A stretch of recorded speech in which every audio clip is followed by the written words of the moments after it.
কি ব্রাজিলের মামুরা 2026 বিশ্বকাপ না বলে নেও, সাধারণ নয়ের সাথে ফাল্লা না 2 পিস খাইয়া ফেলাইছো, তারপরে একটা প্লান্টিক মিস।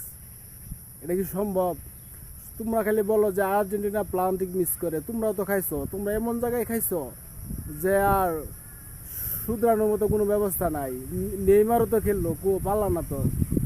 নেইমার জুনিয়র তো পারলো না একটা গোল দিতে, যা প্লান্টিকে একটা গোল দিছে। আমার এই বয়সে আমি দেখলাম না ব্রাজিল কোয়ার্টার ফাইনালে উঠতে। আর সেই ব্রাজিল ফাইনাল তো দূরের কথা, আর বিশ্ব ফাইনাল তো দূরের কথা, জীবনে আমার লাইফে আমি দেখি নাই ব্রাজিল কোয়ার্টার ফাইনালে উঠতে। সেই ব্রাজিল কিভাবে বিশ্বকাপ নেবে? আর্জেন্টিনা আমি দেখছি 2022 বিশ্বকাপ নিতে, মেসির হাতে ট্রফি দেখছি, মার্টিনেসের হাতে দেখছি স্বর্ণের গ্লাস।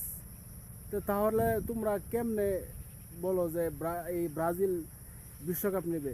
বিশ্বকাপ নেওয়ার যোগ্যতা শুধু মেসিরই আছে, কারণ মেসি হচ্ছে সর্বকালের সর্বশ্রেষ্ঠ খেলোয়াড়। কারণ আমরা দল দেখে সাপোর্ট করি না, আমরা খেলা দেখে দল সাপোর্ট করি। যার খেলা ভালো তাকেই সাপোর্ট করি। তো ব্রাজিল মনে হয় বাড়ি চলে গেছে, এবং আমিও যাচ্ছি। খেলা নিয়ে কোনো দ্বন্দ্ব নাই, খেলার মধ্যে হার জিত বিষয় থাকতে পারে।